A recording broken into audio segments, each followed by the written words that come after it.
you do. Mr. Carl Emily feels it would be a little unfair to present this review without a word of just warning. We're about to unfold the review of Bride of Frankenstein, a man who, yeah, you get the idea.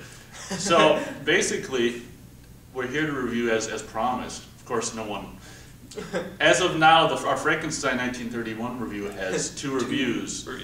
One of them belongs to you, and one of them belongs to me. I like to quality check the reviews, make sure they get up all right. So, in response to the overwhelming demand, we thought we'd do as promised, which we said, which is we were going to review the next time we got together. We were going to start off with Bride of Frankenstein. So let's go ahead and do it. I just want to do that lame intro, which was pretty lame, and I'll just hand it over to you. Well, Bride of Frankenstein. What was this? 35 or something? 30. I think it was 34. Okay, could be right.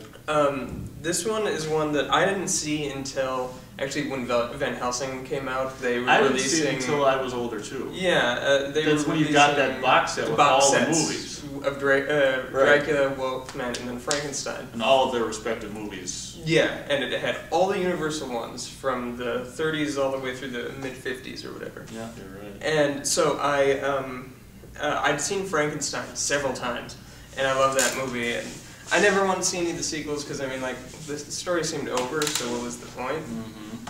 Then I saw with that release, I got the box set, and I saw Bride of Frankenstein, and I was blown away. That movie is astounding. The special effects alone, like with the little people. Because I just watched it after our last review. I couldn't believe it. Yeah. Even by today's standards, those effects. Yeah, they actually hold up insanely well. I couldn't believe it. From the 30s, man. 34. Yeah. Like that dude who James Whale seems like astounding. Yes, that's right. Me reincarnated. Yes, go back to the Frankenstein review to get that one. Yeah, right. But man, that movie is just so good. The music, that apparently the first Frankenstein movie, that was back before they really had a score. Yeah, in the very early 30s. I mean, they just had a title music and yeah. then just left it. You know. Yeah, and so the score that's on the movie is added, but the score from Bride of Frankenstein is an actual score, right? And that is a great song. I really like the love theme for the monster. I'm so hideous. It's terrific, and the monster gains further humanity from what you got in the previous one, and you just sort of feel so much more sorry for him. And I like all the stuff with the bride at the end. Like that ending scene is one of the best endings for a movie I've ever seen, where he's introduced to the bride of the monster. That's great. All the stuff with the blind man in the village is great. Being chased by the villagers is great. But the opening scene, I really love that too, where Mary Shelley is played by the Bride of Lancaster. Yeah, Bride of Frankenstein. Is playing Mary Wollstonecraft Shelley. So because now this movie is not a book. It's completely written for the screen. The story or what? It's based after the book. The book is essentially what Bride of Frankenstein. Oh, is. Okay, gotcha. Okay, I see. But the monster has less humanity in the book. Yeah, he's more vengeful. Like you gotta make him a little more sympathetic than the movie. Yeah, in the movie he's a little more sympathetic. In the book he does all the same stuff, but he is angry and trying to get Frankenstein for. Isn't that opening great? Because even when I watched it again, I'm like, I thought this is way earlier than when the first one took place, and I'm always like, what the hell? And then it's like Miss Shelley, and then I'm like, I see what they did. How clever is that beginning? I mean, it's like it's brilliant. Like I consider Frankenstein now. When I watch Frankenstein, I never watch Frankenstein. I watch Frankenstein and Bride of. Like it's together. One movie. Yeah. And it could be like the only flaw in it is that the actual bride of Dr. Frankenstein is a completely different actor. She goes from being a blonde with short hair to the next hour being a beautiful long brunette hair. Yeah, that's too bad they couldn't get her back. I like the one in Bride of a lot better than the one who's like. Oh, you'd rather have. I like the Bride of one, but great movie. It's easy 4 stars for me. Like this is just an astounding movie.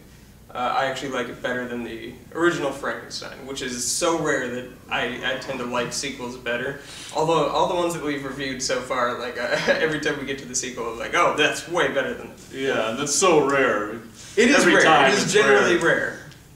Yeah, I mean, I outdid myself when I got to Bride of Frankenstein. I mean, it took a moment to follow that. Yeah. Is it my turn? Yeah. Yeah, I watched it again, and I was like, like I say, that opening was what the hell, and then I'm like, ah, that's clever, and it doesn't go on too long, you know, and it ends, and it's just like, and it's like, what the hell movie that's like, God, I thought of it right when I was watching it. Evil Dead 2, or some of these sequels that end at, or they start at the exact moment. Like the Friday the 13th sequel. No, that doesn't continue at the same moment. Oh, 3 does. Yeah, 3. But yeah, it's like, it was so cool, like, and the burning windmill, so we start in right at the end of the first one, you know, and it's just like, wow, and everything was in how many years? Like just 3 years? I mean, everything was kicked up, like, you know, production design, just the ability to, you know, because sound was early. I mean, sound was still so new, and just with I mean, it's like in a few years they completely mastered the shooting and cutting and everything with sound. They have music in there now.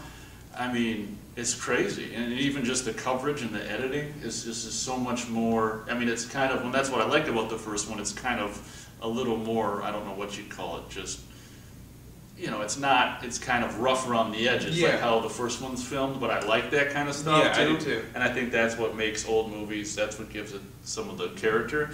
But this movie is just like, whoa, you know, and kind of like, in a way, it's really weird because it's almost, in a way, it's almost too confident for me. It's almost too confident for a movie from '34 in a lot of ways. And I found it when I was watching it to be almost, compared to it's because I compared it to the first one, which is, I really love those kind of stories where it's simplistic. You have this basic thing, okay, he's trying to be he's sewing together dead body parts, he's going to make this person. That's the movie, this is it. I like that simplisticness, and it was almost too busy for me, but I'm going to go 4 stars. I mean, you know, you have to, because everything in the first one was improved upon. In a way, like I say, it's weird, because in a way I praise it for being so technically advanced compared to the first one, but in a way it's I don't know how I feel about those advances. I mean, they're good. You can't deny that those advances are good, but in a way it's just like, it feels like it's 10 years as far as the advances. Technically it feels like it had to be at least 10 years after the first one. Like I say, it's 3 or something.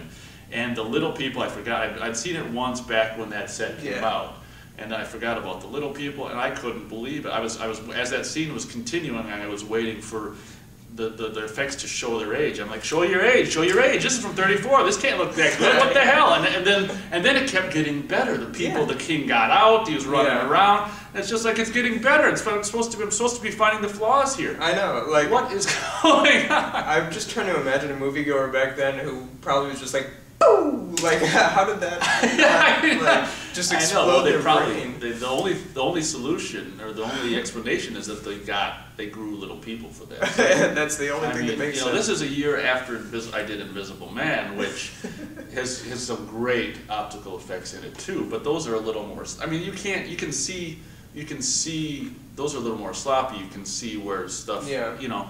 But this is like, they're not even sloppy. No, it's really good. I couldn't believe it. And then the thing, he picks like the king up or something. Yeah, he picks the king and up, it's like, and the king is like moving. It's not like the king is like is off the fingers, and it's just right there, and it's like the guy.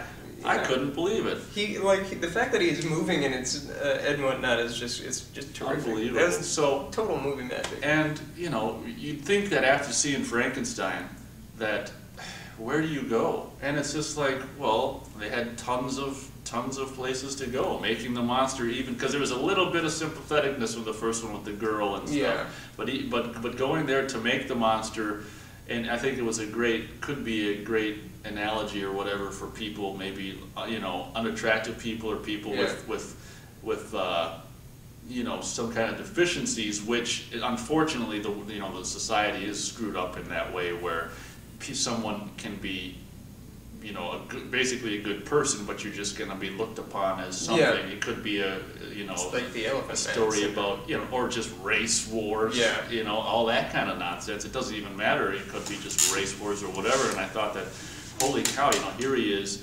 You know, he's got this abnormal brain, and but he's learning and he's trying as best he can, and still he's just, you know, Yeah. if a woman sees him, it's, you know, and he's completely, you know. So yeah, it's funny because I don't know how I feel. I mean, 4 stars, it's got to be 4 stars. But in a way, I can't let the review go without saying that, you know, it does seem kind of busy, but I guess it's busy in a competent way. Busy meaning just always doing something. Yeah. But I guess, you know, that's, I don't know why. I mean, I guess always doing something isn't bad, so I don't know. I guess... One thing that I wanted to comment on that I thought was interesting is like the horror shifts in between 1 and 2. The horror in the first one really is the monster and the doctor. Like that's where the horror is coming from in the first movie. The horror in this one, like by giving the monster so much humanity, none of the horror at all comes from the monster side of things. It all comes from the society, humans. Yeah, like, that's what I'm talking the about. mob mentality. That's what I was from getting the at. end of the very first movie. Right, Suddenly continues. is the main horror presence, and like it's not as viscerally scary, but it's a lot scarier, especially to like an adult mind, thinking like that stuff happens a lot. Oh, yeah, lynch mobs. Yeah, and all and this especially kind of back like the 30s. So, I mean, that was during the rise of like the Hitler and World War II and stuff like that just happening. that kind of thing. So it's really, in a lot of ways, the second one's more frightening. It's not. It In a doesn't have social any really, commentary way. It doesn't have any like scary shots really, like the first one did. Isn't- And the monster is just like sort of looking at the very first time you see it. Isn't there more humor in it, or am I thinking? Yeah, there is a little more humor. What's with that one? The one woman who's just screaming in the first like quarter of the movie. Unfortunately, I can't remember. Oh, she's from Invisible Man. I mean, she's good. She's but annoying. She gets a She's little annoying irritating. as all hell in Invisible Man. That's all she does in Invisible Man. Yeah. And, why? Like, was that the sister or something? Why did he put her in the movie? Yeah, I don't know. Twice. And before I just thought of it right now. Dwight Fry. Yeah, he comes back. He's back. I don't and think he gets killed again by the monster. He's not the same character. No, he's not Fritz. No, But unfortunately, but he's back. And, yeah, and he gets killed again. yeah. Yeah. Oh, it's so good. So, what do you think? I think that's it. I think that's 4 stars. 4 stars, Bride of Frankenstein. I mean, it's a hell of a sequel. I mean, Yeah. for me, it's just as good in a different way. Yeah, it's like Alien and Aliens. Yeah. That's a very good way to put it. It is a lot like that. So thanks for watching Matt and me, and anyone else. If someone else is watching, you know, this will be up. You know, if it's up long enough, maybe someone will happen. Oh yeah. Thank you very much for watching, and catch you guys later. To a new world of gods and monsters. Is that a line That's, from? yeah, it's the. Yeah, That's my favorite line. I already forgot. Is that a That's Frankenstein what line? no. Dr. Percarius says that too. Oh God, that guy was great. I Yeah, he forgot was all great. about. Very briefly, I forgot all about him. He was great. All right. That's it. Catch you later.